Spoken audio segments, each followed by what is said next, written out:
கர்த்தருக்கு ஸ்தோத்திரம். இன்றைக்கான வேத வசனம் மார்க்கு 11:24.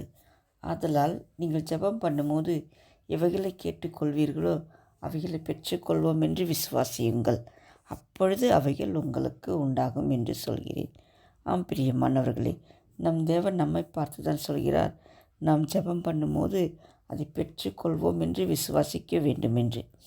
இது எப்படி என்றால், நாம் தேவனிடம் ஜெபத்தில் கேட்டால் அவர் அதை நமக்கு தருவார் என்று விசுவாசித்துவிட்டு பின் ஜெபம் செய்வது தான். ஆம் பிரியமானவர்களே, நம் தேவன் நல்லவர். நம் ஜெபத்தில் கேட்பதை நமக்கு தருவதற்கு வல்லமையில்லாத தேவன் அவர் அல்ல. அவர் சர்வ வல்லமையுள்ள தேவன். அவர் ஒரு வார்த்தை சொன்னால் போதும், அது நடக்கும். அவர் சொல்ல ஆகும், அவர் கட்டளையிட நிற்கும். அப்படிப்பட்ட தேவன், சர்வ வல்லமையுள்ள தேவன் நம்மிடம் எதிர்பார்ப்பதெல்லாம் நாம் அவரை எவ்வளவு தூரம் விசுவாசிக்கிறோம் என்றுதான். நீங்கள் அநேக நாளாக ஏதாவது ஒரு காரியத்திற்காக ஜெபித்து பதில் வரவில்லையா? இன்று ஒரு காரியம் செய்யுங்கள்.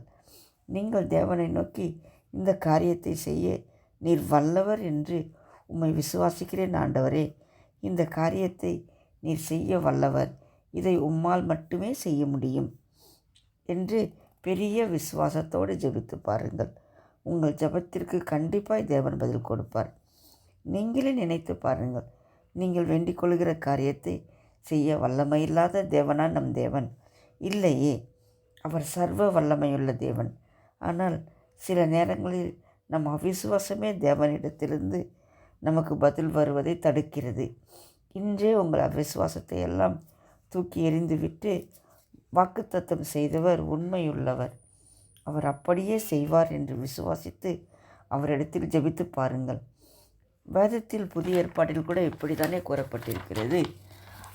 அவர்களுடைய அவிசுவாசத்தின் நிமித்தம் அங்கே அவர் அநேக அற்புதங்களை செய்யக்கூடாமல் போயிற்று என்று எழுதியிருக்கிறது.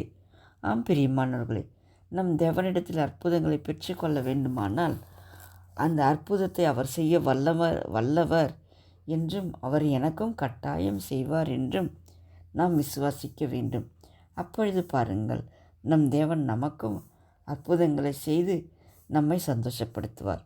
அவர் நல்லவர். அவர் சர்வ வல்லமையுள்ள தேவன். நாம் ஜெபத்தில் எவைகளை கேட்கிறோமோ அவைகளை கட்டாயம் நமக்கும் தருவார் என்று விசுவாசியுங்கள்.